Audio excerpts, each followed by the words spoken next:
नमस्कार। खबर बयार के यूट्यूब चैनल में आपका स्वागत है। टिंकू दिवांगन के साथ मैं युवराज सिंह आज़ाद। आपसे आग्रह है इस वीडियो को अंत तक देखिएगा, क्योंकि आज हम बात करने जा रहे हैं नारी शक्ति की आराधना के खास पर्व नवरात्रि को लेकर।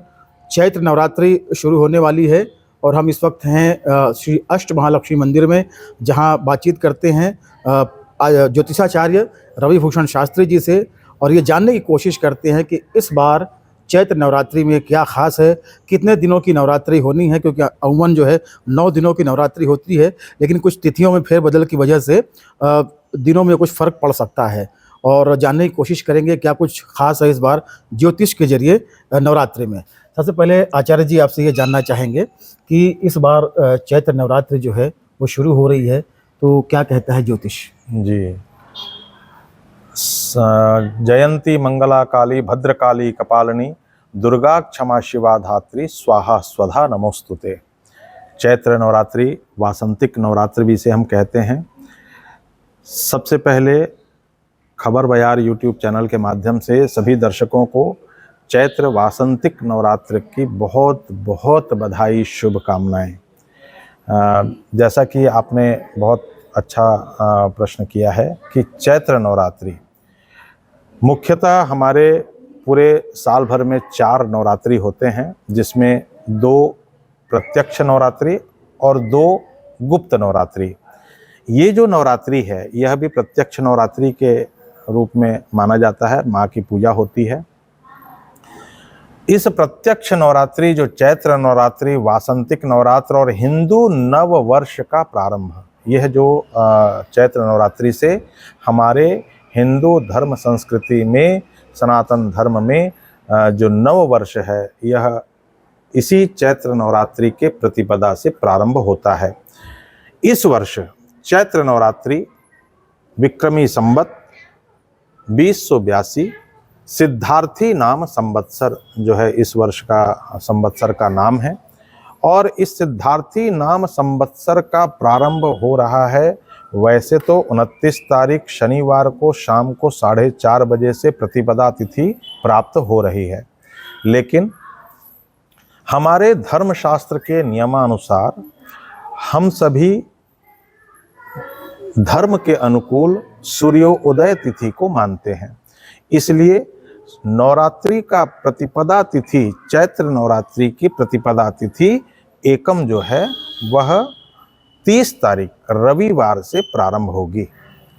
अब यहाँ पर बात आती है कि भाई चैत्र नवरात्रि के प्रतिपदा तिथि में घट स्थापन का मुहूर्त क्या होगा। सभी भक्तों के मन में ये जिज्ञासा रहती है कि हमको किस समय घट स्थापन करना चाहिए। तो घट स्थापन का जो सबसे बढ़िया मुहूर्त है, 2 मुहूर्त इस बार आपको प्राप्त हो रहे हैं। पहला मुहूर्त सुबह 6:20 से 10:20 तक का जो मुहूर्त है यह बहुत ही अच्छा मुहूर्त है, और इसके बाद 11:50 से 12:50 तक का जो समय मुहूर्त है वह मुहूर्त भी बहुत ही शुभ और अभिजित मुहूर्त है। एक बार और मैं घट स्थापन का मुहूर्त बता रहा हूँ। प्रातः 6:20 से लेकर के 10:20 तक का समय रहेगा, और उसके बाद जो अभिजित मुहूर्त का जो समय रहेगा वो जो समय है वह समय 11:50 से 12:50 तक रहेगा। ये रविवार 30 मार्च को, यह रविवार को प्रतिपदा तिथि 30 मार्च, और 12:50 के बाद प्रतिपदा तिथि समाप्त हो जाती है। इसलिए 12:50 से पहले हमको घट स्थापन कर लेना चाहिए। घट स्थापन का क्या नियम है?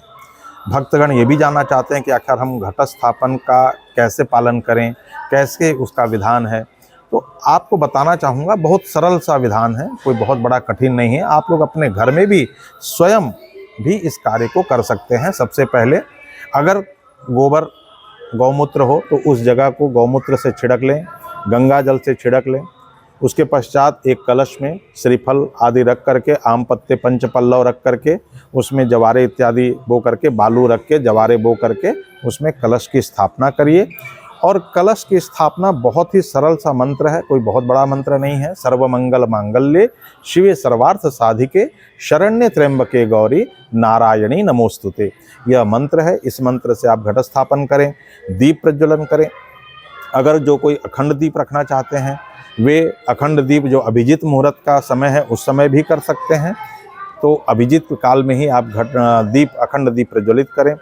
9 दिन में माँ के विभिन्न स्वरूप की पूजा होती है। जैसे भक्तगण जानते हैं, प्रथमम शैलपुत्रीम च, द्वितीयम ब्रह्मचारिणीम, तृतीयम चंद्रघंटेति, कुष्मांडेति चतुर्थकम, पंचमम स्कंदमातेति, षष्ठम कात्यायनीति च, सप्तमम कालरात्रिम च, महागौरीति चाष्टमम, नवमम सिद्धिदात्री च, नवदुर्गा प्रकीर्तिताः। अब जो पहला दिन होता है माँ का, वो शैलपुत्री के रूप में माँ की पूजा होती है।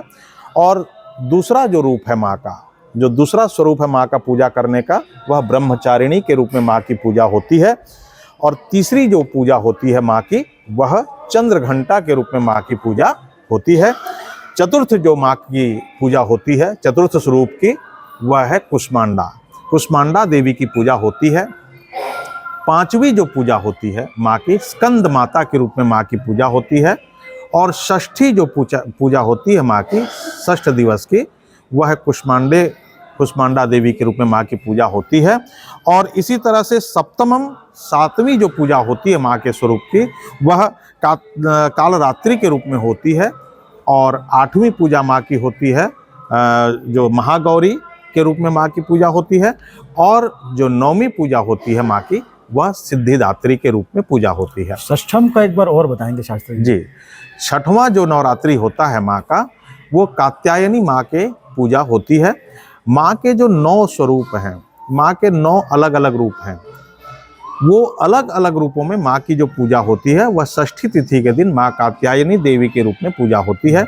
इस बार मैं आपको विशेष बताना चाहूँगा, माँ दुर्गा इस वर्ष चैत्र प्रतिपदा 30 तारीख सोमवार को हाथी में विराजमान होकर के अपने भक्तों को दर्शन देने इस पृथ्वी लोक में आ रही है।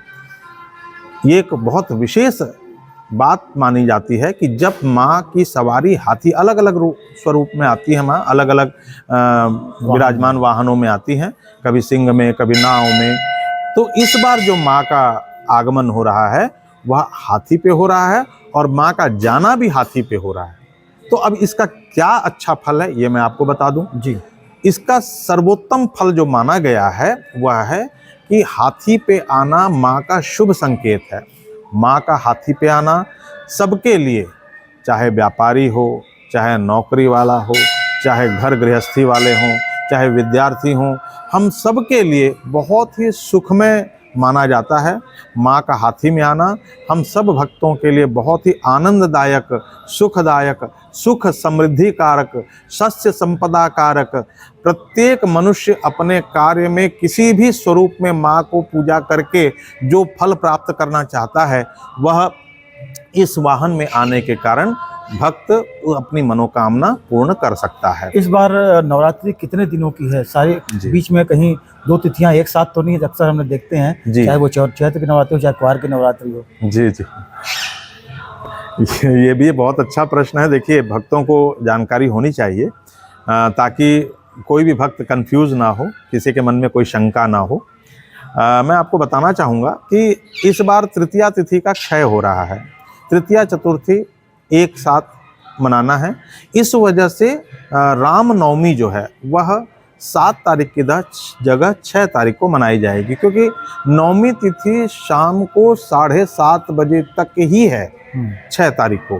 तो इसलिए नवमी तिथि, नवमी का जो पूजा है, कन्या पूजन, चाहे आप हवन इत्यादि कार्य जो है, ये 6 तारीख को ही करें, जिससे कि नवमी तिथि का पूर्ण फल आपको प्राप्त हो।